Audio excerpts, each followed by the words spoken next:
მოგესალმებით მეგობრებო, მე ვარ ბექა ყორშია და ეს არის არაფერი სასაცილოს ამ სეზონის ბოლო გადაცემა. ჩვენი დღევანდელი გადაცემა იქნება იმაზე, თუ როგორ მდიდრდებიან ქოცები კორუფციული სქემებით და როგორ ვღარიბდებით ჩვენ. მაგრამ ჩვენ საზოგადოებაში დიდად არ უყვართ იმის აღიარება, რომ სიღარიბეში ცხოვრობ. აი ეს ვიდეო ამის ყველაზე ნათელი დასტური. Თქვენი ეკონომიკური მდგომარეობა ბოლო 6 თვის განმავლობაში გაუმჯობესდა თუ გაუარესდა? გაუმჯობესდა. ხელფასი გაგეზარდათ? ხელფასი გაიზარდა, სიტუაცია ისეთია, მშვიდობიანი, ნორმალური და ყველაფერი. სად მუშაობთ? ეს მიდგომა ძალიან სიმპტომატურია ჩვენთვის, რადგან პროპაგანდა გამუდმებით იმას გვიჩვენებს, რომ ქვეყანაში ადამიანები მდიდრდებიან და შენ თუ ამას ვერ ახერხებ, ესე იგი შენშია პრობლემა. ასევე იმის დასტურა თუ როგორი მოწყვლადები და მიამიტები ვართ ამ კუთხით, შემიძლია ჩემი ძველი სიუჟეტიდან ერთი ნაწილიც გიჩვენოთ. სულ ახალი მისული ვიყავი ტელევიზიაში ეს რომ გავაკეთე. დენის გადასახადი რომ მოგდით სახლში და ქვითარს ნახულობთ, გაშინებ თუ არ გაშინებ? არ მაშინებს. არ მაშინებს. ამ ქვეყანაში ადამიანები ბედნიერად ცხოვრობენ თუ არა? არა. კი. პროდუქტებზე ფასები გაძვირდა თუ არ გაძვირდა? მოხარ ასაგურველა გაძვირდა ბუნებრივია. არაფერი არ გაძვირებულა, ყველაფერი ისეა, თითქმის ისეა, როგორც უნდა იყოს. თქვით. ყველაფერი ისეა. არა, გაძვირებული ახლა შესანიშნავად არა, მაგრამ რაც იყო თითქმის იგივეა. დენის გადასახადი რომ მოგდით ხოლმე? წყლის, გაზის და ქვითარს ნახულობთ. გაშინებთ თუ არა? რას ქვია გვაშინებს? გაშინებთ? აბარა. გადასახადები რომ მოგდით, გაშინებთ თუ არა? არა, არ მაშინებს. არა, არ მაშინებს. არა, არ მაშინებს. ისე გავაკეთოთ, რომ ამ სიუჟეტში ყველაფერი ლამაზად გამოვიდეს. არის თუ არა ქვეყანაში სიღარიბე? არ არის. არ არის სიღარიბე ქვეყანაში. არ არის. არ არის. ახალ წელს ხდებით თუ არა ჟირიამულით? დიახ, ჟირიამულით ხდებით ახალ წელს. დიახ, ჟირიამულით ხდებით ახალ წელს. ძალიან დიდი მადლობა.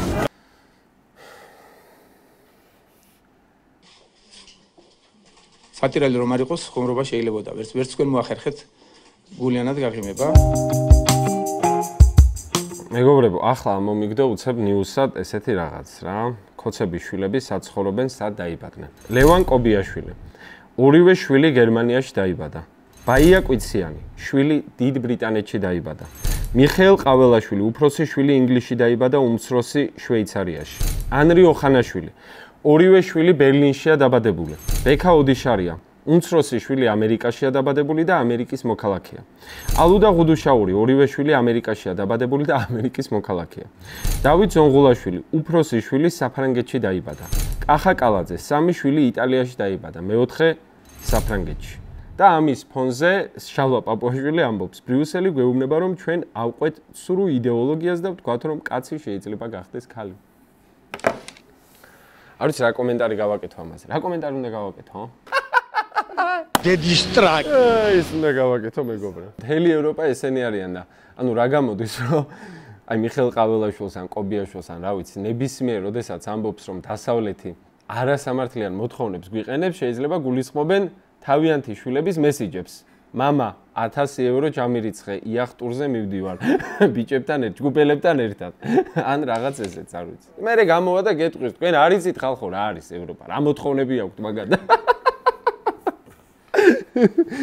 ვაი დედის ტრაკი. ახლა კი სულ 30 წამით გავხტები ჟაკ ივ კუსტო და საინტერესო რამეს გეტყვით.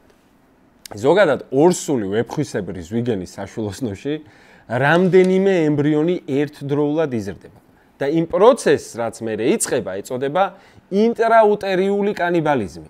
დიდი ემბრიონი ჭამს პატარა ემბრიონებს, ანუ თავის დაძმებს, რადგან პოტენციურ დაძმებს, რადგან მხოლოდ ერთი უნდა გადარჩეს. დედა ზვიგენმა მხოლოდ ერთი ყველაზე ძლიერი ლიფოკი უნდა დაიტოვოს. სწორედ ამ პროცესს ვაკვირდებით ახლა ქართულ ოცნებაში. ინტრაუტერიულ კანიბალიზმს. ჩვენს ენაზე რომ ვთქვათ, თესლების ბრძოლას. ოლიგარქის საშვილოსნოში ყველაზე პერსპექტიული თესლი ირაკლი კობახიძე გამოდგა, რომელიც კონკურენტების ჭამას აგრძელებს, მეგობრებო. ამ ეტაპისთვის ბოლო საკბილო არის თავდაცვის ყოფილი მინისტრის ჯუანშერ ბურჭულაძის მოადგილე და ახლო ნათესავი. ჯუანშერ ბურჭულაძე გახსოვთ ალბათ რომელია. ჩვენი თავდაცვის უნარიანობა რომ გაზარდა. ჩვენ გავაკეთეთ მაქსიმუმი, რაც შეიძლებოდა გაეკეთებინა ჩვენს რეალობაში მყოფ ქვეყანას. ჩვენს ჯარისკაცებს არ აქვთ მხოლოდ ერთი უმაღლესი ხარისხის ბათინგი, არამედ აქვს ორი წამყვანი ბრენდის ბათინგი. ასევე ის მესამე წველი ბათინგი. ზოგიერთი წყაროს მიხედვით თავად ბურჭულაძესთანაც ჩატარდა ახსნა განმარტებითი სამუშაოები. ჩვენ უკვე ამ გადაცემაში მრავალჯერ ვისაუბრეთ, რატომ ხდება ეს და ზოგადად რა ტენდენცია. ამიტომაც მოდი დღევანდელ გადაცემაში რაღაც დაშვებები გავაკეთოთ. ინგლისურში არსებობს ერთი ასეთი გამოთქმა: No honor among thieves. ანუ ქურდებს შორის ღირსება არ არსებობს. რას გულისხმობს ეს გამოთქმა? რაც გინდა ქურდების მოძალადეების, კორუფციონერების ამ გროვამ ამტკიცოს, რომ ისინი ერთიანი და ერთმანეთის ერთგული გუნდია, რაც ამს რომელიმეს რამე მოსდის, ეგრევე მიმართავენ ასლან ლორთქიფანიძის ტაქტიკას. თუ არ გახსოვთ, ეს ის ბათუმელი ჩინოვნიკია რიჟვაძის თვითმკვლელობის მცდელობის შემდეგ ყველა საერთო ფოტო რომ წაშალა. რასიზამ ყველა დათა თუთაშხია ვერ იქნება. მას რა აკავშირებთ ამ ადამიანებს, რომლებსაც შემთხვევათა უმეტესობაში ერთმანეთი უფრო ზულთ ხოლმე, ვიდრე ოპოზიცია. პირველი პასუხი ბუნებრივია არის ფული. ბიზნეს ჯიბია ის ოაზისი, რომელმაც ოდესღაც მოიზიდა ეს დამაშვრალი მინი ოლიგარქები. თუმცა როგორც ბევრი ოაზისი, საბოლოოდ ესეც მირაჟი აღმოჩნდა. როგორც იტყვიან, არის ჟამი ქვათა მიმოფანტვისა და არის ჟამი მათი შეგროვებისა, ზემოდან კიდე დამატებისა და ბატონ ბიზნესთან ატანისა, აცუნცულებისა. ბიზნესამ ახლა ცხელი ძაღლის იმ გმირის როლი მოირგო. რა ქვია? კალდუნა, კი ბატონო. ეგ ჩემი ბუტკაა, კალდუნა. ამით ერთ-ორ კაპიკსავ შოულობ. აქვე დაგმარხო თუ სახში დაკლაყორივით. კალდუნა. ალდუნა არ უნდა მაგას იმ ასლარს კიდე 50 ზეიდან დაამატებ და სახში ამომიცუნცულებ ხვალე. გაიგე შენი ფეხი, დავე გააჯვე ხარ. ძალიან მნიშვნელოვანია ასევე საზიარო ცოდვები. ხშირად სხვადასხვა მაფიოზურ კლანს აქვს ასეთი ინიციაციის რიტუალი. თუ კი მართლა გინდა მათ წევრად ქცევა, უნდა მიიღო მონაწილეობა რამე საზიარო დანაშაულში. ძარცვა, მკვლელობა, ქურდობა და ასე შემდეგ. ეს კეთდება არა ახალი წევრის უნარების შესამოწმებლად, არამედ უფრო საიმისოდ, რომ სხვებთან თანაბარ დონეზე იყოს გასვლილი. პატიოსანი კაცი ბანდიტების წრეში არაა სანდო. ამიტომ ყველაზე ვისაც ქოცურ სისტემაში ტკბილი ცხოვრება უნდა, აუცილებლად უნდა არსებობდეს კომპრომატი. ცოდვების სია, რომელსაც ბიძინა როგორც მთავარი ქურდი, ან პატიობს, ან არა.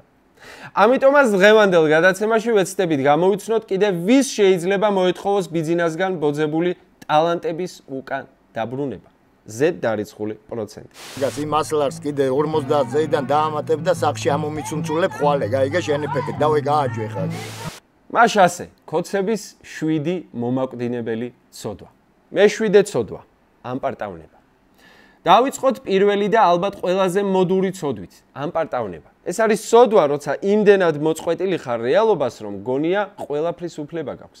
როცა შენი ქვეყანა სიღარიბეში იხჩობა, შენ კი მსოფლიო ბრენდების ტანსაცმლით პოზირებ და ამას დიპლომატიურ აუცილებლობა დასაღებ.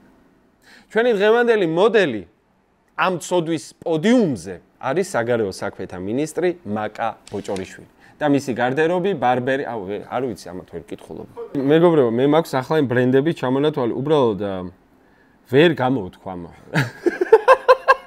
ანუ ვერ კითხულობ, რაღაცები არის, უბრალოდ რაღაცა ის რო არის, ხო იცი? ხანში შესულ ხალხს რო უდებენ, TikTok ტრენდი რო არის. ინგლისურ სიტყვებს რო უდებენ და რო ვერ კითხულობენ. მაგ პონჩი ვარ. აი მაგალითად, Demolemester, maybe. Jacques რაღაცა, Jacquemus. Enfant riche déprimé.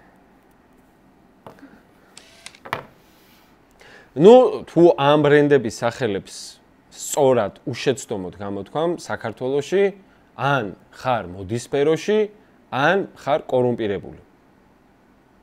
როგორც დაინახეთ, მე სუფთა ვარ. ეს სახელები უბრალოდ ბრენდების კი არა, საქართველოს საგარეო პოლიტიკის ახალი პრიორიტეტებია. და საიდან ამდენი ფული? მისი ოფიციალური ხელფასი, როცა დეპუტატი იყო, დაახლოებით 4400 ლარია, მეგობრებო. მარტო ის ფერაგამოს პიჯაკი მისი თვენახევრის ხელფასია. მაგრამ ყველაზე საინტერესო ნაწილი იწყება მაშინ, როცა ჟურნალისტი ბედავს და ამაზე კითხვას უსვამს. ჟურნალისტი. ხალბატონო მაკა, ბოლო 2 წელში მილიონი ლარის ქონება შეიძინეთ. საიდან, როცა თქვენი ხელფასი ამის საშუალებას არ გაძლევთ? მაკა ბოჭორიშვილი, თუთლა იცით? თუთლა იცით დათვლით. მილიონს როგორ ჩახედეთ დეკლარაციას. ჩახედეთ დეკლარაციას. არის უბრალოდ დაცინვა. რატომ? იმიტომ რომ როცა ჟურნალისტი ამას ეკითხებოდა, ვებგვერდი, სადაც ეს დეკლარაციები უნდა ნახო, კაი ხნის გათიშული იყო. როგორც ანტიკორუფციული ბიუროს ხელმძღვანელი რაჟდემ კუპრაშვილი ამბობს, ვებგვერდს არჩევნების შემდეგ ტექნიკური ხარვეზი დაიმართა. რატომ ჩაკეტეთ ბატონო რაჟდემ? არ არის ეს ჩაკეტილი, ეს არის ტექნიკური ხარვეზი. მოუთხან დედის ტრაკი. მოუთხან დედის ტრაკი. მოუთხან დედის თავისი ტრაკი. დაიწყო. რაღაცა ტექნიკური ხარვეზია, მეგობრებო, თავის დიძახის. მოუთხან დედის ტრაკი. ისე კი ჩემი აზრით ტექნიკური ხარვეზი თავად რაჟდემ კუპრაშვილია. გზას აცდენილი კაცი, რომელიც ჩვენც გამუდმებით იქით მიგვექაჩება, საითაც გზა არ მიდის. მოკლედ, ორი შესაძლო ვარიანტი გვაქვს. ან მაკა ბოჭორიშვილს ვირადღირებული ბრენდების შესაძენი ფული არალეგალური გზებით მიეწოდება, ანამ ოფიციალურ დიპლომატიურ შეხვედრებზე ბრენდების ყალბი ვერსიებიაც არ ვიცი რომელი აქედან უკეთესი. ალბათ მაინც მეორე. ნებისმიერ შემთხვევაში ამ პარტავნების სოდვას მაკა ბოჭორიშვილი ასეც და ისეც შესაშურად ახორციელებს. ფანტასტიკური ხარ, მაკა. მადლობა დედე. მეექვსე სოდვა. ნაყროვანება, ანუ ბიუჯეტის ჭამა საოჯახო სუფრაზე. ეს არის სოდვა, როცა სახელმწიფო ბიუჯეტი გონია პირადი ხინკლის სახლი, სადაც მთელი ოჯახი და სანათესაო უნდა დააპურო. ამ სოდვის საუკეთესო ილუსტრაციისთვის მოდით ვესტუმროთ სენაკს, სადაც გადელიების ოჯახმა ნამდვილი სატენდერო სუფრა გაშალა. სუფრის თამადა სენაკის მერი ვახტანგ გადელია, ხოლო სტუმრებს შორის არიან მისი ბიძა დემურ გადელია და ბიძაშვილი იოსებ გადელია. სამივემ ფანტასტიურად აიტაცა ქვეყანაში არსებული კორუფციული ტენდენცია. დავიტაცეთ იმ კუთხით, რომ რაღაც კარგი ლამაზი შეგვექმნათ. რა არის ეს კარგი და ლამაზი?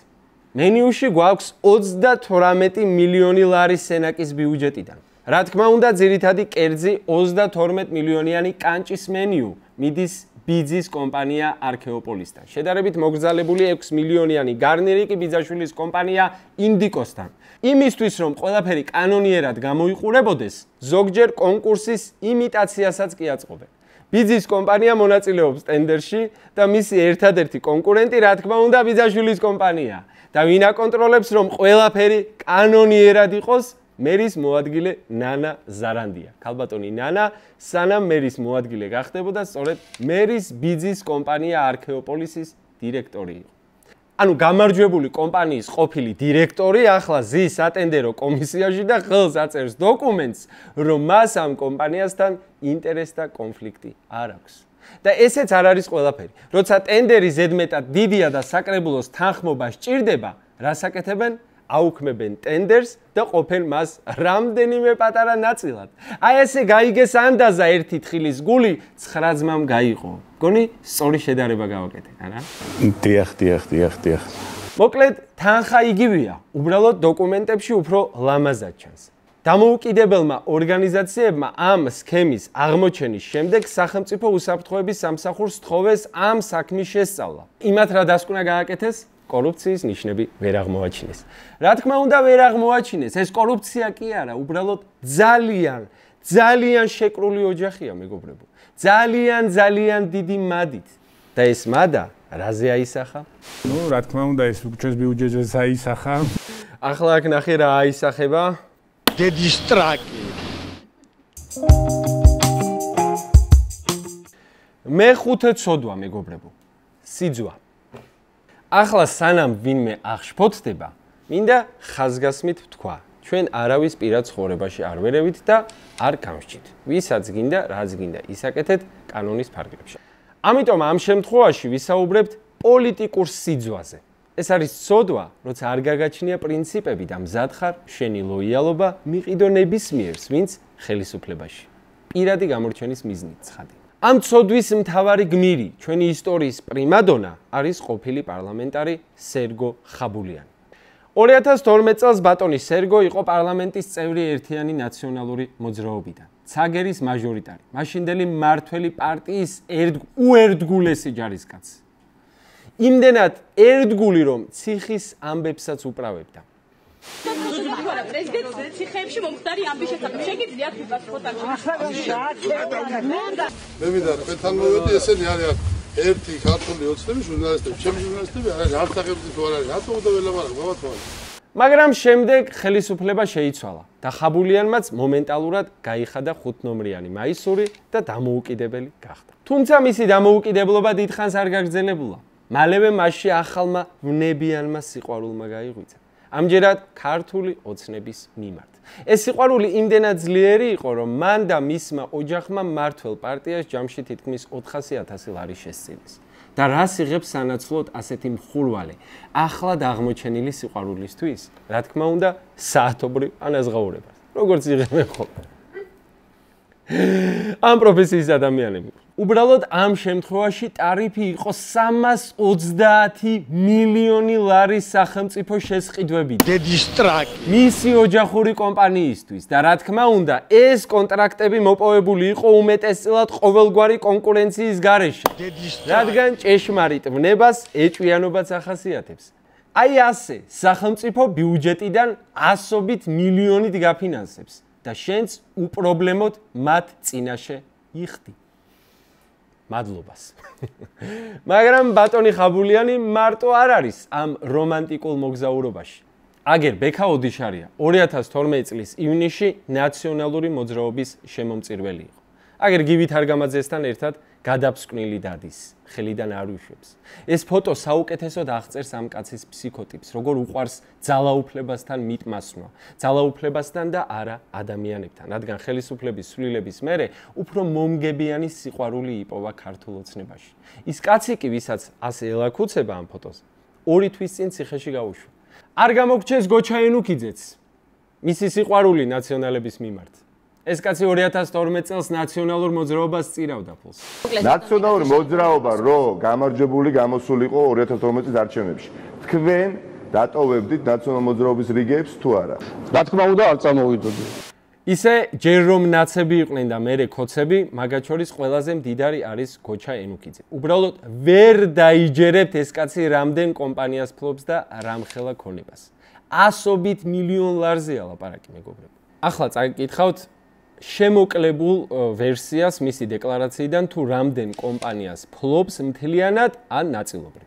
შპს იბერ კომპანი, შპს იური საქართველო, შპს არქითაუერ საქართველო, შპს აკადემიკოს ეგნატე ფიფიას სახელობის თბილისის სამედიცინო ინსტიტუტი, შპს გამა საქართველო, შპს იბერია სამაჩაბლო, შპს დელტა გაზი, შპს ფოთ პეტროლი, შპს შატროველი, შპს არქი რივერსაიდი, შპს მარნეული ალმონდს, შპს კერა დეველოპმენტი, შპს საბურთალო საზოგადოება, შპს ომეგა გაზი, შპს კასლეთი, შპს ლურჯი თაუერი, შპს იბერია, შპს იბერ ჰაუსი, შპს იბერ ვაინი, შპს გალაქსი ინვესტი, შპს სამედიცინო ფირმა დოიჩე ფახ კლინიკ ფურ ონკოლოგიე, შპს ამბროლაურ გაზი, შპს ჰოუმარტი და შპს დედის ტრაკი.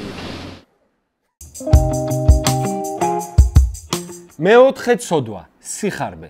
ეს არის ცოდვა, როცა არასდროს ყოფნის, როცა იმდენად ბევრი გაქვს, რომ ვეღარც კი თვლი, მაგრამ მაინც მეტი გინდა. რა თქმა უნდა, ოცნების უამრავი წარმომადგენელი შეიძლება აქ შეიყვანო, მაგრამ ერთი უნდა აგვერჩია. ამიტომაც ამ ცოდვის პერსონიფიკაცია და ჩვენი დღევანდელი ნომინანტი არის თბილისის ეგრეთ წოდებული მერი კახა კალაძე. მოდით უბრალოდ გადავხედოთ მის დეკლარირებულ ქონებას. ბინები კიევში, ბინები თბილისში, მიწები წყნეთში, სამტრედიაში, კომერციული ფართები, 3 ავტოფარეხი, 5 მოტოციკლი, Porsche 911, Mercedes-Benz AMG, წარმოუდგენლად დიდი ჩამონათვალია მანქანების. გუდიაშვილის და ახვლედიანის სტილოები. ეს ჩამონათვალი რომ გავაგრძელო, მოგიწევთ ხვალ დილამდე ჩემი სმენა. თავარი კი ისაა, რომ სანამ თქვენ კომუნალურ გადასახადებზე ნერვიულობთ, კახა კალაძე იმაზე ფიქრობს თავის უამრავი ბინიდან, რომელში დაიძინოს. სანამ თქვენ საცობში გახართ, ის არჩევს რომელი სუპერმანქანით იმოძრაოს. სანამ თქვენ ფულს ზოგავთ, მისი საათების კოლექციის ფასი თქვენს წლიურ ხელფასზე მეტად იზრდება. Euro 2024-ზე ჩასულმა კალაძემ მოირგო საათი, რომლის ღირებულებაც 600,000 ლარზე მეტია. ეს იმ დევნილი ოჯახებისთვის განკუთვნილი ბინების ფულია, რომლებსაც წლებია ელოდებიან. მაგრამ არც ერთი ეს ძვირად ღირებული საათი არ უჩვენებს დროს, რომელიც კალაძემ ხალხს უნდა დაუთმოს. როცა შენ ამ ხელა ქონების მართვით ხარ დაკავებული, უბრალოდ დრო აღარ გრჩება, რომ იმ ქალაქს მიხედო, რომლის მერიც წესით უნდა იყო. ახლა კი გადავინაცვლოთ თვალჭრელიძის ქუჩაზე. აქ ოჯახებს, მათ შორის ბავშვებს, სოციალურად დაუცველებს და დევნილებს, რომლებმაც სახლი ომის გამო ერთხელ უკვე დაკარგეს, ავარიული შენობიდან პირდაპირ ქუჩაში ყრიან. იქიდან დადებული კადრები საშინელია. ხედავ როგორ დევს ტროტუარზე ადამიანების მთელი ცხოვრება, საწოლები, მაგიდები და შემდეგ ხედავ სახელმწიფოებრივი ზიზღის კულმინაციას. პოლიციელები, რომლებიც ამ გამოსახლებას აღასრულებენ, სხედან გამოსახლებული ოჯახის დივანზე და მშვიდად ეწევიან სიგარეტს. ეს არ არის უბრალოდ გამოსახლება, ეს არის დამცირება, ეს არის სახელმწიფო, რომელიც პირდაპირ გაგებით კომფორტულად თავსდება თავისი მოქალაქეების ცხოვრების ნანგრევებზე. ყველა ჯერზე, როცა ქოცები ახსენებენ სიტყვას სუვერენიტეტი, აი ამას გულისხმობენ. ამისი კეთების თავისუფლებას. ქუჩაში დარჩენილი ხალხი ითხოვს, მოვიდეს კალაძე და დაგველაპარაკოს, ის ხომ მერია, არ აინტერესებს აქ რაც ხდება.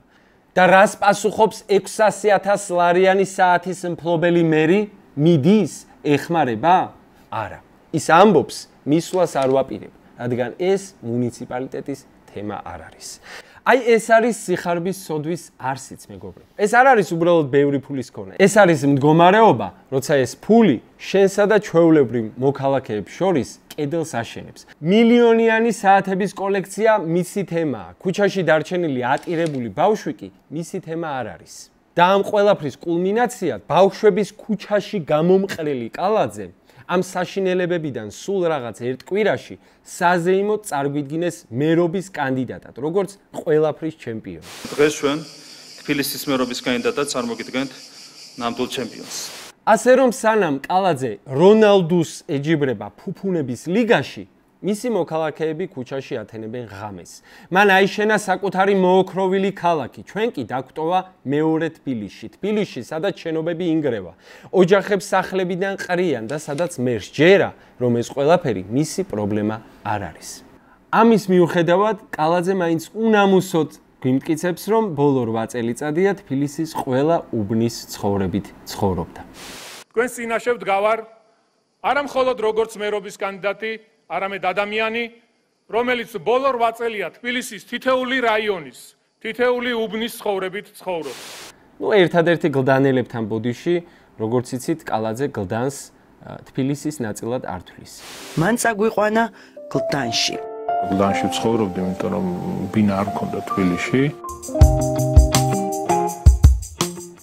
მესამე ცოდვა, მრისხანება. ამ სეგმენტში მართალი გითხრათ, ბევრი კანდიდატი ყავდა. ტიტო სამხარაძე, მეუფე ჯამდელიანი, შინჯიკაშვილი, ხარება, ნერვიული ხალხი. სიაგრძელია. მაგრამ საბოლოოდ მაინც შევჩერდით ადამიანზე, რომელიც ფაქტობრივად მთელი ცხოვრება იმისთვის ემზადებოდა, იმისთვის ვარჯიშობდა და ასპარეზობდა, რომ მიეღწია იდეალური ფიზიკური ფორმისთვის. ქალების საცემად.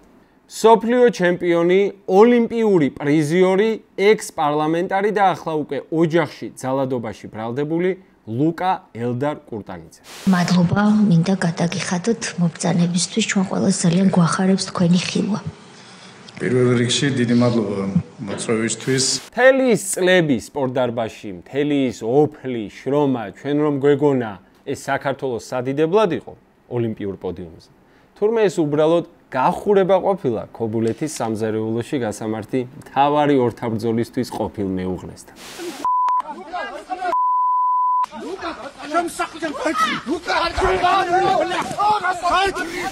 და როცა ეს ჩემპიონი ბოლოს და ბოლოს კამერების წინ აღმოჩნდება, როცა მას ვიდეოზე იღებენ თუ როგორ ესხმის თავს ყოფილ ცოლს პოლიციის თვალწინ, რა არის მისი დაცვის სტრატეგია?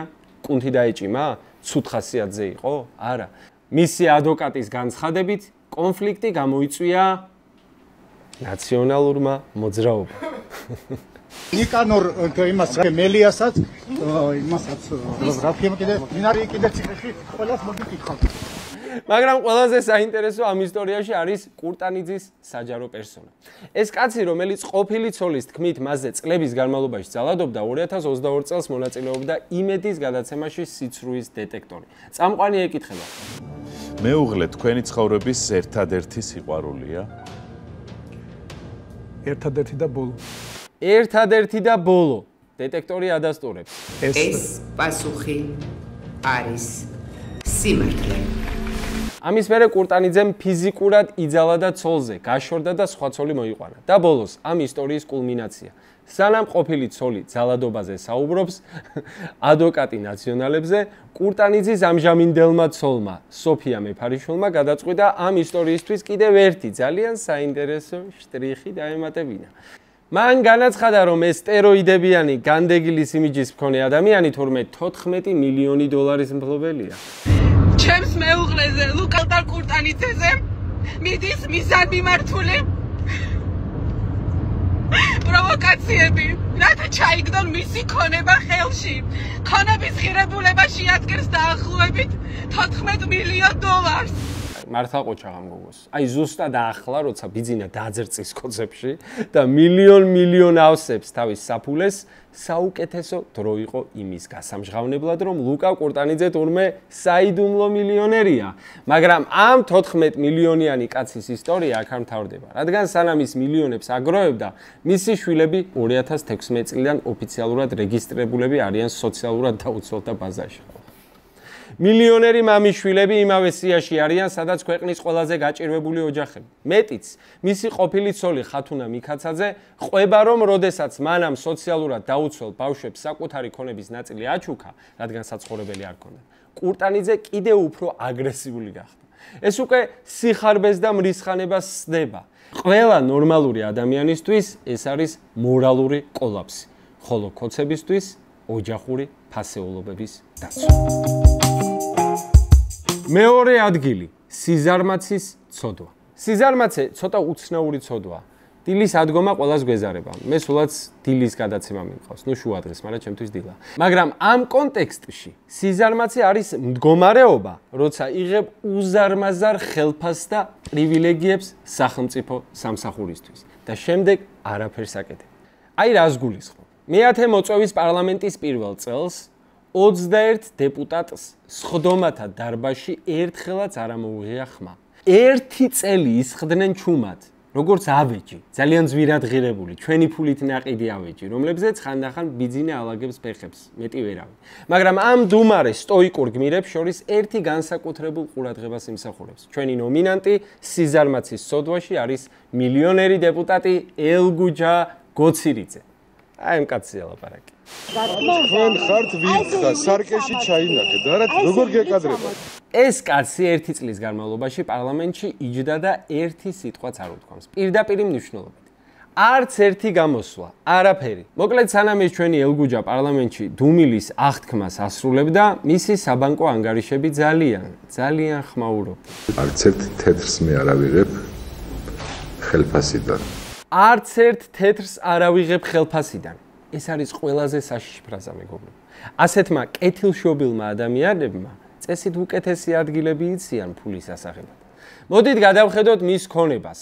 6 მილიონი ლარის ქონება. სახლი კოჯორში, რამდენიმე ბინა თბილისში, მიწა წავკიში, 9 მილიონზე მეტი აქცია ჩაჩავას კლინიკაში, ასობით 1000 დოლარი და ევრო დეპოზიტებზე.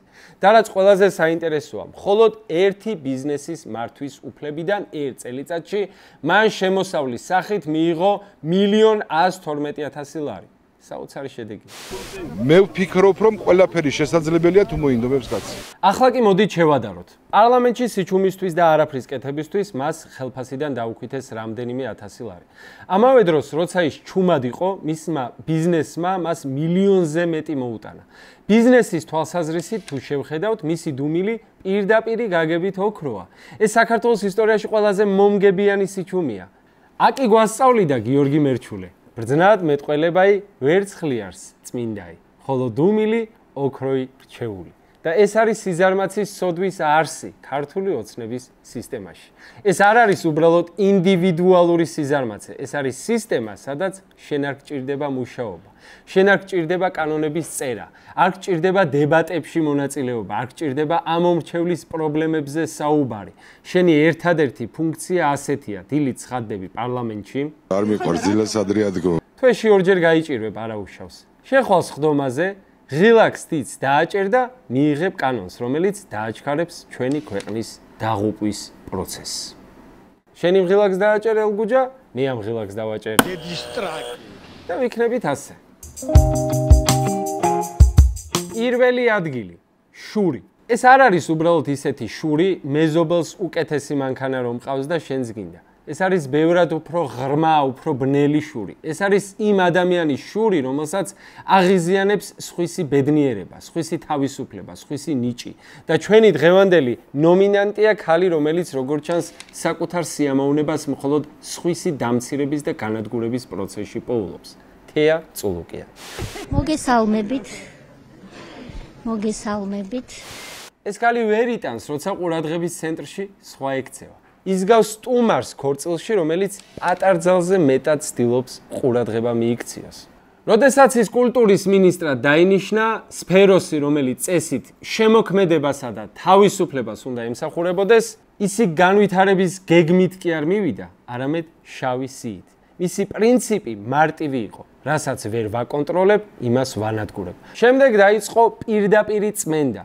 მან ეროვნული მუზეუმიდან ათეულობით გამოსტილი პროფესიონალი გაათავისუფლა. რა იყო მათი დანაშაული? ისინი იყვნენ წარმატებულები, დამოუკიდებლები და რაც მთავარია, არ ემორჩილებოდნენ მას. ეს არის მდარე ბიუროკრატის კლასიკური შური ნამდვილი ნიჭის მიმართ. თქვენ მე პიროვნულად მერჩით. მაგრამ მისი შურის ყველაზე დიდი სცენა არის მის მიერ შექმნილი პირადი ინკვიზიცია, ეგრეთ წოდებული საგამოძიებო კომისია. ეს არის პოლიტიკური თეატრი, სადაც ის არის რეჟისორიც, სცენარისტიც და მთავარი ჯალათიც. გასაგებია? ის არა თავმჯდომარის, არამედ დიდი ინკვიზიტორის როლს თამაშობს, მაგრამ მთავარი რაც ამ თეატრში ხდება, ისაა, რომ მთავარ როლში გამოდის თეა. გახსოვთ მთავარი არხის კორესპონდენტს მიკროფონი რომ წაართვა და ამბობდა: ახლა მე ვარ ჟურნალისტი.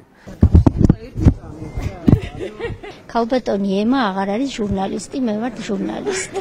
აი ასეთი პრიმიტიული შურია. ახლა მე ვარ ყურადღების ცენტრში. ასე რომ ჩვენ ვხედავთ მის შურს დამოუკიდებელი ინსტიტუტების, ნიჭიერი ადამიანების, კრიტიკული ჟურნალისტების მიმართ. მაგრამ ეს ყველაფერი არ არის. არის კიდევ ერთი ვინმე, ვისი ძალაუფლების მიბაძვასაც ცდილობს. ეს ერთი ვინმე, რა თქმა უნდა, ბიძინა ივანიშვილი. ივანიშვილი არის არაფორმალური მმართველი, რომელიც ყველაფერს ჩრდილიდან აკონტროლებს. წულუკიანი კი თავისი კომისიით ცდილობს შექმნას საკუთარი პატარა ფორმალური სამეფო, სადაც ის იქნება აბსოლუტური მმართველი. ეს არის ივანიშვილის ძალაუფლების იმიტაცია. ამ კომისიაში თეა აწყობს მინი რეჟიმს, სათამაშო მოედანს, სადაც ყველაფერი მის ნებაზე უნდა ცეკვავდეს. ძალიან ბევრი პარალელია. ივანიშვილი ითხოვს აბსოლუტურ ლოიალობას. წულუკიანი კულტურის სფეროში ითხოვდა ზუსტად იგივეს. მან ეს სფერო გაწმინდა ყველასგან, ვინც პირადად მისდამი ან პარტიისადმი ლოიალური არ იყო. ის ცდილობდა აეშენებინა საკუთარი პატარა ძალაუფლების ვერტიკალი, ივანიშვილის დიდი მოდელის მინიატურული ვერსია.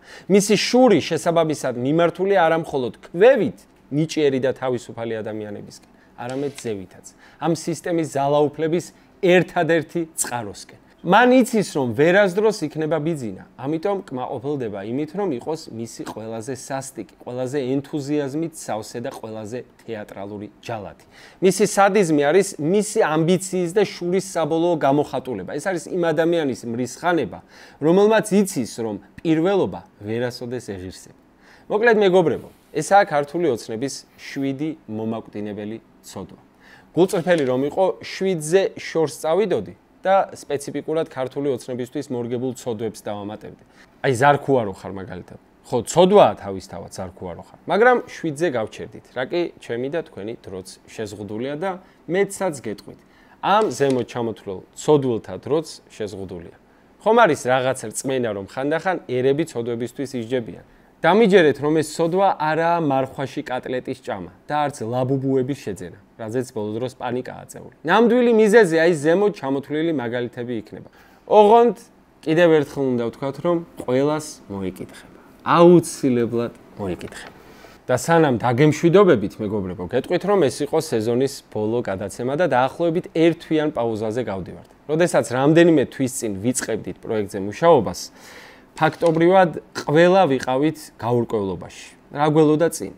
ეს გაურკვევლობა დღესაც გვაქვს. თუმცა მინდა ვთქვა, რომ 12 გამოშვების შემდეგ უფრო მედგრად, უფრო იმედიანად და ოპტიმისტურადაც კი ვუყურებ მომავალს. და ამას აქვს ერთადერთი მიზეზი. ეს მიზეზი ხართ თქვენ.